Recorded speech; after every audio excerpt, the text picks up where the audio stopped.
नमस्कार दोस्तों। क्या आपने कभी सोचा है कि सच्ची खुशी का असली राज क्या है? हम हर दिन भागम भाग में खोए रहते हैं। पैसे, कामयाबी, रिश्तों के पीछे दौड़ते हैं, लेकिन फिर भी मन में एक खालीपन सा रहता है ना? आज हम बात करेंगे एक ऐसी किताब की जो हमें खुशी का असली मतलब सिखाती है। The art of happiness, a handbook for living, जिसे लिखा है दलाई लामा और हार्वर्ड कटलर ने। ये किताब कोई जादू की छड़ी नहीं है, लेकिन ये एक दोस्त की तरह है जो हमें बताती है कि खुशी कोई मंजिल नहीं, बल्कि एक कला है जिसे हम अपने मन और दिल से सीख सकते हैं। तो तैयार हैं इस खूबसूरत यात्रा पर चलने के लिए? चलिए शुरू करते हैं। ये किताब दलाई लामा, जो तिब्बती बौद्ध धर्म के आध्यात्मिक नेता हैं, और हार्वर्ड कटलर, एक अमेरिकी मनोचिकित्सक, के बीच गहरी बातचीत का नतीजा है। दलाई लामा अपनी बौद्ध शिक्षाओं से और कटलर अपने पश्चिमी मनोविज्ञान के अनुभव से हमें एक ऐसा रास्ता दिखाते हैं जो हर इंसान के लिए है, चाहे वह किसी भी धर्म, देश या संस्कृति से हो। ये किताब धार्मिक नहीं है, बल्कि ये उन मूल्यों की बात करती है जो हमें इंसान बनाते हैं: करुणा, शांति और उद्देश्य। दलाई लामा कहते हैं कि खुशी का आधार है हमारा मन, और अगर हम अपने मन को ट्रेन करें तो हम हर परिस्थिति में खुशी पा सकते हैं। ये विचार कितना पावरफुल है ना? तो चलिए इस किताब के पन्नों में गोता लगाते हैं और देखते हैं कि ये हमें क्या सिखाती है। दलाई लामा शुरुआत में ही कहते हैं कि जीवन का असली उद्देश्य है खुशी, लेकिन हम अक्सर इसे गलत जगहों पर ढूंढते हैं: नई गाड़ी, बड़ा घर या इंस्टाग्राम पर लाइक्स। वह अपनी जिंदगी का एक किस्सा शेयर करते हैं। वह एक भिक्षु हैं जिनके पास कोई लग्जरी नहीं, फिर भी वे कहते हैं कि उनकी खुशी उनके भीतर से आती है। वह पूछते हैं, क्या आपने कभी किसी की मदद करके सुकून महसूस किया है? जैसे किसी को रास्ता दिखाना, किसी की बात सुनना या बस एक मुस्कान देना। कटलर अपनी एक मरीज की कहानी सुनाते हैं जो एक कामयाब बिजनेसमैन था। उसके पास सब कुछ था, पैसा, स्टेटस, लेकिन वह डिप्रेशन में था। क्यों? क्योंकि उसकी खुशी बाहरी चीजों पर टिकी थी। दलाई लामा कहते हैं कि सच्ची खुशी तब मिलती है जब हम दूसरों के लिए कुछ करते हैं। ये विचार हमें प्रेरित करता है कि आज से ही हम अपने जीवन का उद्देश्य खोजें, और वह है दूसरों को खुशी देना। सोचिए, अगर हम हर दिन एक छोटा सा नेक काम करें तो हमारा मन कितना हल्का होगा। अब बात करते हैं करुणा की, जो इस किताब का दिल है। दलाई लामा कहते हैं कि करुणा सिर्फ दूसरों के लिए दया नहीं, बल्कि ये खुशी का सबसे बड़ा स्रोत है। वह एक तिब्बती शरणार्थी की कहानी सुनाते हैं जिसने सब कुछ खो दिया था: घर, परिवार, देश, लेकिन फिर भी वह दूसरों की मदद करता था, और उसकी मुस्कान में एक अजीब सी शांति थी। यह देखकर दलाई लामा को एहसास हुआ कि करुणा हमें अमीर बनाती है, भले ही हमारे पास कुछ ना हो। कटलर अपनी एक मरीज की कहानी शेयर करते हैं जो अपनी माँ से सालों से नाराज थी। वह हर बात पर गुस्सा करती थी, लेकिन जब उसने अपनी माँ के दर्द को समझा और उसे माफ किया तो उसका गुस्सा खुशी में बदल गया। दोस्तों, क्या आपने कभी किसी को माफ करके सुकून पाया है? ये किताब हमें सिखाती है कि करुणा का मतलब है दूसरों के दुख को महसूस करना और उनके लिए कुछ करना। दलाई लामा कहते हैं कि करुणा स्वाभाविक है, जैसे एक माँ अपने बच्चे के लिए महसूस करती है। वह सुझाव देते हैं कि हम छोटे छोटे कदम उठाएं, किसी को सुनें, उनकी मदद करें, या बस एक गर्मजोशी भरी मुस्कान दें। यह हमें मोटिवेट करता है कि आज से ही करुणा को अपनी जिंदगी का हिस्सा बनाएं। कल्पना कीजिए, अगर हम हर दिन किसी के लिए कुछ अच्छा करें तो हमारी दुनिया कितनी खूबसूरत होगी। लेकिन जिंदगी में सिर्फ अच्छे पल ही नहीं आते, है ना? दुख भी आता है। इस किताब में दलाई लामा हमें सिखाते हैं कि दुख को कैसे देखें। वह कहते हैं कि दुख से बचना असंभव है, लेकिन हम इसे एक शिक्षक की तरह देख सकते हैं। वे अपनी जिंदगी का एक उदाहरण देते हैं। जब तिब्बत पर संकट आया और उन्हें अपना देश छोड़ना पड़ा, ये कितना दर्दनाक रहा होगा, लेकिन उन्होंने इस दुख को गुस्से या हार में नहीं बदला।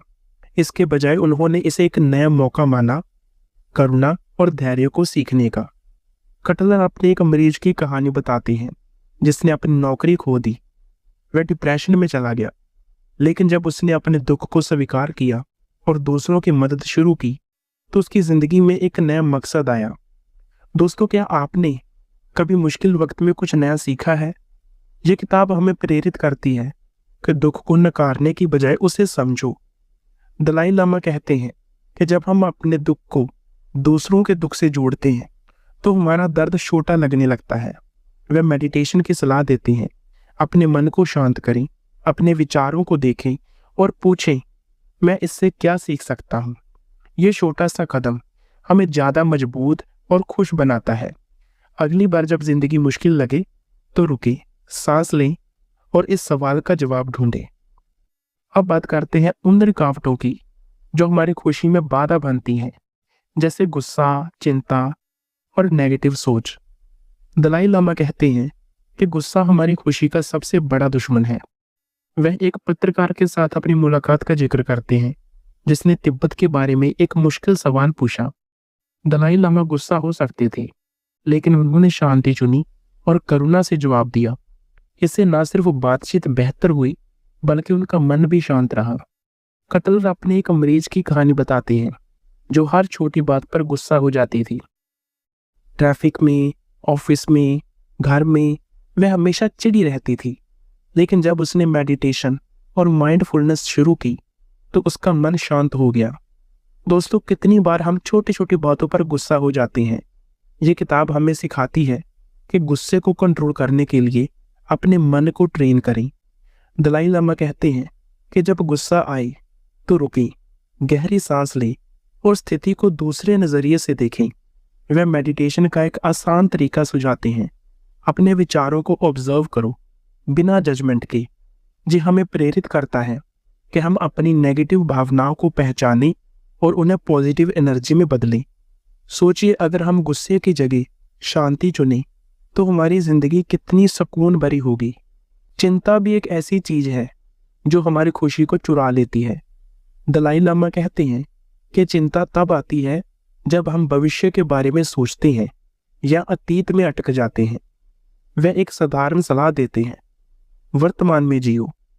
कटलर एक मरीज की कहानी शेयर करते हैं जो हमेशा अपनी गलतियों के बारे में सोचता रहता था, लेकिन जब उसने माइंडफुलनेस प्रैक्टिस शुरू की, जैसे खाना खाते वक्त सिर्फ खाने पर ध्यान देना या सांस लेते वक्त सांस पर, तो उसकी चिंता कम हो गई। दोस्तों, क्या हम भी भविष्य की चिंता में खोए रहते हैं?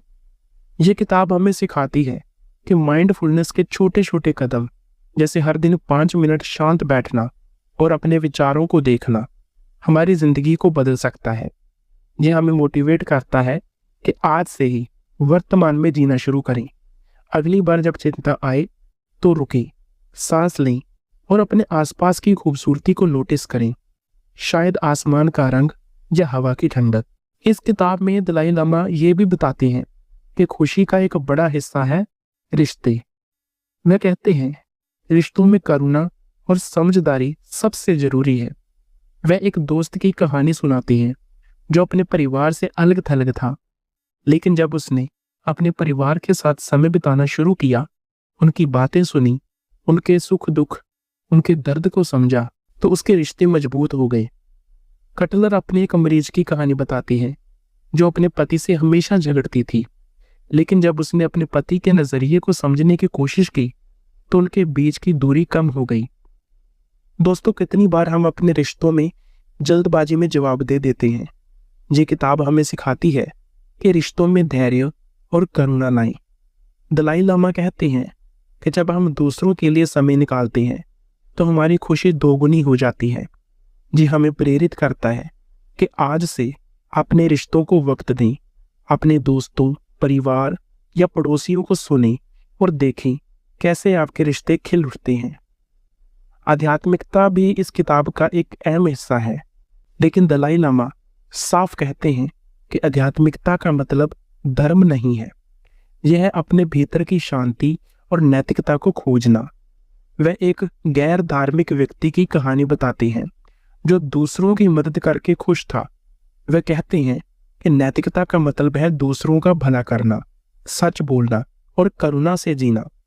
कटलर अपने एक मरीज की कहानी शेयर करते हैं जो अपनी जिंदगी से मकसद खोज रही थी, जब उसने दूसरों की मदद शुरू की, जैसे अपने कम्युनिटी सेंटर में वॉलंटियर करना, तो उसे एक गहरी संतुष्टि मिली। दोस्तों, क्या हम भी अपनी जिंदगी में मकसद ढूंढ रहे हैं?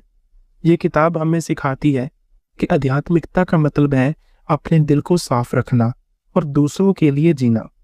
ये हमें प्रेरित करता है कि हम अपने मूल्यों को मजबूत करें, चाहे वह सच बोलना हो, दया करना हो या दूसरों की मदद करना हो। इस किताब का एक खास हिस्सा है मेडिटेशन और मन के प्रशिक्षण पर। दलाई लामा कहते हैं, हमारा मन एक बगीचे की तरह है। अगर हम इसे प्यार और ध्यान से सींचें तो ये खूबसूरत फूलों से भर जाएगा। वह एक साधारण मेडिटेशन प्रैक्टिस हो जाते हैं। हर दिन 10 मिनट शांत बैठें, अपनी सांसों पर ध्यान दें और अपने विचारों को बिना जजमेंट के देखें। कटलर अपनी एक मरीज की कहानी बताते हैं जो तनाव से भरी थी, लेकिन जब उसने हर दिन मेडिटेशन शुरू किया तो उसका मन शांत हुआ और वह छोटी छोटी चीजों में खुशी ढूंढने लगी। दोस्तों, कितना आसान और पावरफुल है ये तरीका। ये किताब हमें मोटिवेट करती है कि हम अपने मन को ट्रेन करें, चाहे वह मेडिटेशन से हो, प्रार्थना से हो या बस शांत बैठने से हो। आज से ही एक छोटा सा कदम उठाएं, 5 मिनट अपने लिए निकालें और देखें कैसे आपका मन हल्का होता है। दलाई लामा हमें ये भी सिखाते हैं कि खुशी का मतलब है लचीलापन। वह कहते हैं कि जिंदगी में उतार चढ़ाव आएंगे, लेकिन हम अपने नजरिए से सब कुछ बदल सकते हैं। वह एक तिब्बती भिक्षु की कहानी शेयर करते हैं जो जेल में था लेकिन फिर भी शांत रहा। उसने कहा कि उसका सबसे बड़ा डर था कि वह अपने दुश्मनों के लिए करुणा खो देगा। ये कितना गहरा विचार है। कटलर एक मरीज की कहानी बताते हैं जिसने अपने दोस्त के साथ झगड़ा किया था, लेकिन जब उसने अपने दोस्त को माफ किया और उसका नजरिया समझा तो उसका मन हल्का हो गया। यह किताब हमें प्रेरित करती है कि हम लचीले बने, हर स्थिति में कुछ अच्छा ढूंढें और हर इंसान में कुछ अच्छा देखें। अगली बार जब कोई आपको गुस्सा दिलाए तो रुकें, उनके नजरिए को समझें और करुणा चुनें। इस किताब का आखिरी संदेश है, खुशी एक प्रैक्टिस है। दलाई लामा कहते हैं, यह कोई जादू नहीं है बल्कि एक रोजमर्रा की मेहनत है। वह सुझाव देते हैं कि हम हर दिन छोटे छोटे कदम उठाएं, किसी की तारीफ करें, किसी को धन्यवाद कहें या बस अपने विचारों को शांत करें। कटलर अपनी जिंदगी की कहानी बताते हैं जहां वह दलाई लामा के साथ समय बिताने के बाद अपनी जिंदगी में छोटे छोटे बदलाव लाएं, जैसे हर दिन एक अच्छा काम करना। दोस्तों, ये किताब हमें सिखाती है कि खुशी हमारे हाथ में है। यह हमें मोटिवेट करती है कि हम अपने मन को ट्रेन करें, करुणा बांटें और हर दिन को एक नया मौका समझें। तो दोस्तों, द आर्ट ऑफ हैप्पीनेस हमें खूबसूरत सबक देती है। खुशी कोई चीज नहीं जिसे हम पकड़ सकते हैं, ये एक कला है जिसे हम अपने दिल और मन से सीखते हैं। दलाई लामा की कहानियां जैसे तिब्बती शरणार्थी की मुस्कान या जेल में शांत रहने वाला भिक्षु हमें सिखाती है कि खुशी हर परिस्थिति में मुमकिन है। कटलर के मरीजों की कहानियां जैसे डिप्रेशन से जूझने वाला बिजनेसमैन या गुस्से से भरी औरत हमें बताती है कि ये सब हमारे लिए भी संभव है। ये किताब हमें प्रेरित करती है कि हम आज से ही छोटे छोटे कदम उठाएं, किसी को सुनें, मेडिटेशन करें या बस एक मुस्कान बांटें। सोचिए, अगर हम हर दिन एक अच्छा काम करें तो हमारी जिंदगी और दुनिया कितनी खूबसूरत हो जाएगी। दोस्तों, ये किताब हमें एक नया नजरिया देती है। खुशी बाहर नहीं, हमारे भीतर है। तो आज से शुरू करें, अपने मन को शांत करें, अपने दिल को करुणा से भरें और हर दिन को एक नया मौका दें। ये किताब हमें सिखाती है कि हम अपनी खुशी खुद बना सकते हैं। तो चलिए इस कला को सीखें और अपनी जिंदगी को खुशियों से भर दें। शुक्रिया इस वीडियो को देखने के लिए। अगर आपको ये पसंद आया तो चैनल को सब्सक्राइब करें और अपने दोस्तों के साथ शेयर करें। चलिए मिलकर दुनिया को और खुशहाल बनाते हैं। धन्यवाद।